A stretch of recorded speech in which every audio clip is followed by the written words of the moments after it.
Roblox, game lucu buat anak-anak, tapi coba lihat lebih dalam. Di balik warna-warni dan karakter imut itu, ada sisi gelapnya. Game ini sekarang jadi tempat konten seksual, ajak voice call, sampai eksploitasi anak. Yang mengerikan, anak-anak gak sadar, orang tua gak tahu, sementara di TikTok malah dijadiin bahan lucu-lucuan. Ini bukan bercanda, ini nyata, dan kita semua harus tahu, game ini bisa dirusak banget kalau nggak diawasi. Roblox itu bukan cuma game, isinya jutaan game buatan pengguna.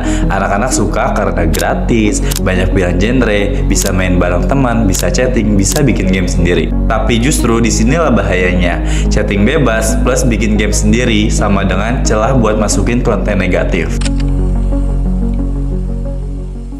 Roblox adalah platform game online yang memastikan penggunanya untuk membuat, memainkan, dan membagikan game mereka sendiri. Bisa dibilang, Roblox bukan cuma satu game, tapi jutaan mini game dalam satu platform. Dengan tampilan kotak-kotak sederhana, karakter mirip Lego, dan kontrol yang mudah dimengerti, Roblox juga jadi favorit anak-anak dan remaja di seluruh dunia. Bahkan, menurut data dari seluruh dunia, lebih dari 67% pemain Roblox berusia di bawah 16 tahun. Platform ini seperti dunia tanpa batas yang dikuasai oleh kreativitas tapi juga bisa diasupi oleh niat jahat.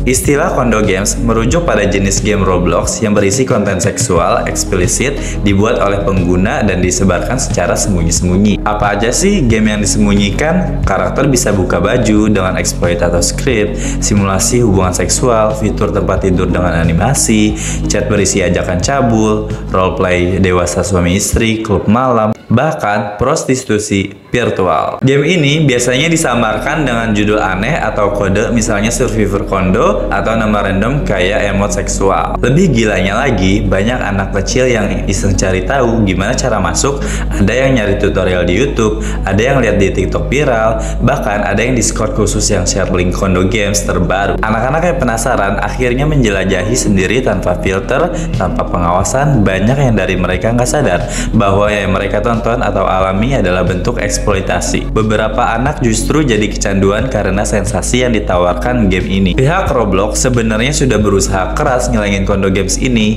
Setiap kali satu game ketahuan, langsung dihapus. Tapi sistemnya terbuka, pengguna bisa dengan mudah upload ulang game yang sama dengan nama yang baru. Moderator Roblox jelas kewalahan karena setiap menit ribuan game baru diupload. Apalagi Kondo Games ini sengaja disebarkan secara terbatas. Pakai nama random, invite free fight, diaktifkan cuma beberapa jam. Pakai exploit atau bug supaya lolos dari algoritma moderasi. Artinya, sebelum moderator sempat hapus, ribuan anak sudah tempat masuk dan melihat isinya. Dan ini bukan cuma masalah sistem, ini soal tanggung jawab kolektif, pembuat konten, pemain, bahkan perusahaan teknologi yang terlalu sibuk mengejar manajemen tapi lupa memikirkan keselamatan pengguna rentan di bawah anak-anak. Tapi sayangnya, makin banyak orang tertarik buat coba karena algoritma TikTok justru menaikkan konten absurd kayak gini. Jadi, niatnya expose malah jadi promosi gratis. Yang lebih bahaya lagi adalah ketika anak-anak jadi penonton aktif dari konten itu, mereka nonton karena lucu, penasaran, dan pengen coba sendiri.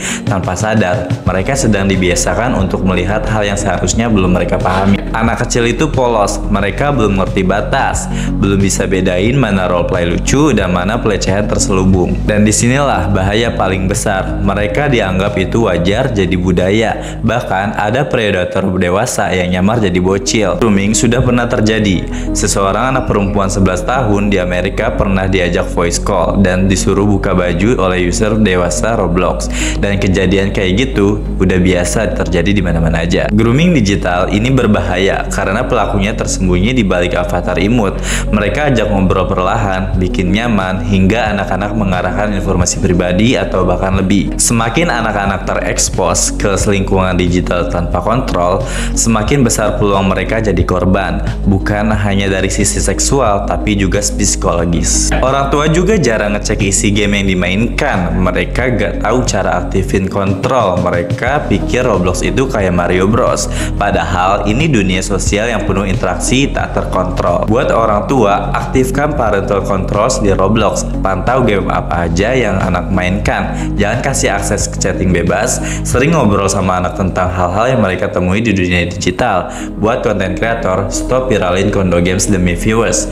Edukasi kasih followers, bukan eksploitasi. Kalau expose, kasih solusi juga buat komunitas. Buat komunitas, dorong membuat game yang lebih bertanggung jawab, report game atau user yang nyebar konten cabul, bikin ekosistem digital yang sehat dan aman, dorong regulasi pemerintah untuk pengawasan platform anak-anak. Dan buat lo yang nonton atau baca sampai akhir, lo punya peran juga. Minimal, lo udah tahu. Dan dari tahu, kita bisa mulai jaga generasi berikutnya.